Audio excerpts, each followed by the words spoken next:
आज आम्ही आलो आहोत एका फार्ममध्ये आणि मी तुम्हाला एक इंटरेस्टिंग गोष्ट दाखवणार आहे। हे बघा, क्रिसमस ट्री।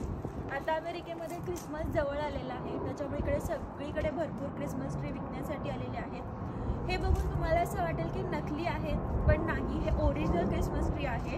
आणि खालून बघा, खालून तर ते पूर्ण तोडलेलं आहे। म्हणजे हे क्रिसमस ट्री जगू नाही शकत जरी आपण घरी नेऊन लावलं तर। फक्त याचा वापर डेकोरेशनसाठीच केला जातो आणि याची प्राइस विचाराल तर $300। $300 म्हणजे आपल्या इंडियन करन्सीमध्ये झाले 24,000 रुपये। एवढा पैसा घालवून हे ट्री फक्त जास्तीत जास्त 2 महिने राहू शकतं, ते पण डेकोरेशनसाठी।